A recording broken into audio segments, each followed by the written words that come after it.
Hello বন্ধুরা, আজকে চলে এসেছি আমার একটা হায়ার এসি ইনস্টলেশন করতে। এখন এসির ইনডোরটা আনবক্সিং করা হচ্ছে।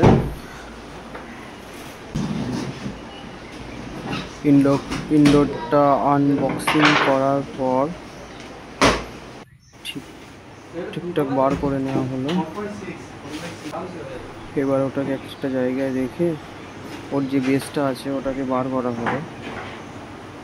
মিডলে একটা স্ক্রু থাকে, ওটা স্ক্রুড্রাইভার দিয়ে প্রথমে খুলে নিতে হবে। তারপর বেসটা দেওয়ালে ঠিকঠাক বসাতে হবে যাতে বাঁ দিকে কোনো ঢাল না থাকে। ডান দিকে অল্প একটু ঢাল থাকলেও অসুবিধা নেই, কেননা ওখান দিয়ে ওয়াটার লাইনটা হবে।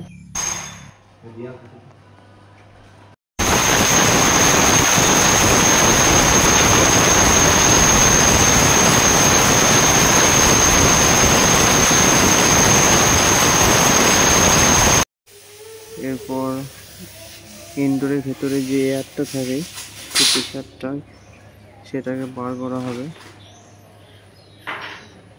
সেলাইটা নিয়ে প্রথমে নিচে হাতে ধরতে হবে। এদিকে আউটডোরে চলে এসেছি। আউটডোরের কাজও কমপ্লিট হয়ে গেছে। এখন ভ্যাকুমে রাখা হয়েছে, -30তে চলে এসছে। মিনিমাম 20 মিনিট ভ্যাকুম করতে হবে। এবার গ্যাসটা হালকা করে পাম্প করা হলো লিকটা টেস্ট করার জন্য। লিকটা ভালো করে টেস্ট করতে হবে। এবার গ্যাসটা পুরো ছেড়ে দেওয়া হয়ে গেছে। কমপ্লিট। আউটডোর চলছে।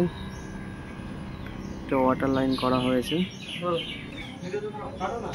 চেক করা হচ্ছে জলটা ঠিকঠাক পড়ছে কিনা। এদিকে আমাদের কাজও কমপ্লিট।